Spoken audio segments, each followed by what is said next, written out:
ইউপিএসসির শতবর্ষ উদযাপন। 1926 সালে গঠিত union public service commission UPSC এবছর 100 বছরে পা দিল। দিল্লিতে বিশেষ অনুষ্ঠান করে কমিশনের অবদান ও ভবিষ্যৎ ভীষণ তুলে ধরা হয়েছে। সুশাসন, সততা ও ন্যায্যতার প্রতীক হিসাবে ইউপিএসসি ভারতীয় প্রশাসনে বিশাল ভূমিকা রেখেছে। স্বাধীনতার পর থেকে কেন্দ্রীয় পরিষেবা পরীক্ষার মাধ্যমে লক্ষাধিক অফিসার দেশকে সেবা দিয়েছেন। প্রধানমন্ত্রী ও রাষ্ট্রপতি উভয়ে কমিশনের অবদান প্রশংসা করেন। বিশেষ সেমিনারে আগামী চ্যালেঞ্জ যেমন ডিজিটাল পরীক্ষার কাঠামো, স্বচ্ছ প্রক্রিয়া ও নতুন যুগের প্রশাসনিক চাহিদা নিয়ে আলোচনা হয়। ডাল উৎপাদনে আত্মনির্ভর ভারত।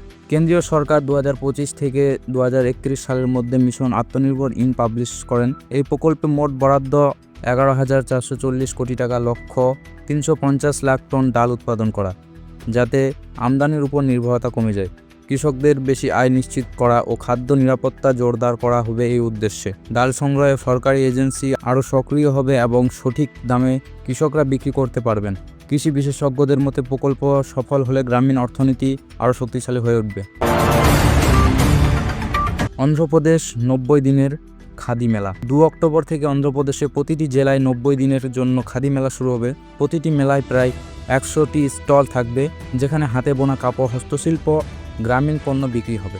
রাজ্যের মুখ্যমন্ত্রী নারা চন্দ্রবাবু নাইডু বিজয়ওয়াড়ায় মেলার উদ্বোধন করেন।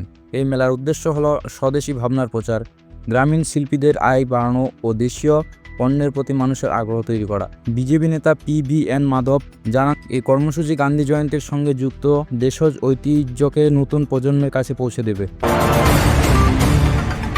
বিমান ভাড়ায় নতুন ছাড় ইন্ডিগোর সুবিধা।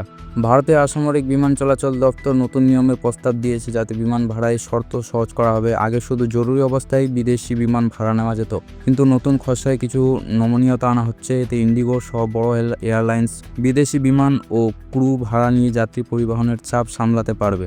বিশেষজ্ঞদের মতে এতে দেশের বিমান সংস্থাগুলি দ্রুত ফ্লিট বাড়াতে পারবে এবং যাত্রীদের জন্য ভ্রমণ করা আরও সহজ হবে।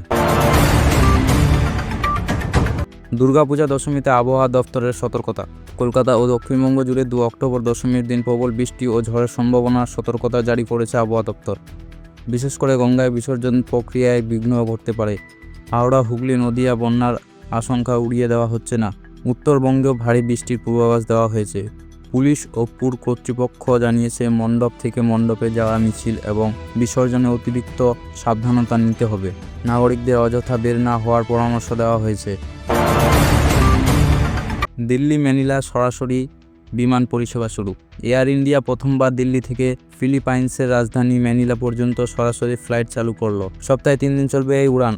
এর ফলে 2 দেশের মধ্যে ব্যবসা, শিক্ষা, পর্যটন, প্রবাসী ভারতীয় যোগাযোগ সহজ হবে। কূটনৈতিক মহলের মতো এই রুট চালু হওয়ার দক্ষিণ পূর্ব এশিয়ার সঙ্গে ভারতের সম্পর্ক আরও দৃঢ় হবে।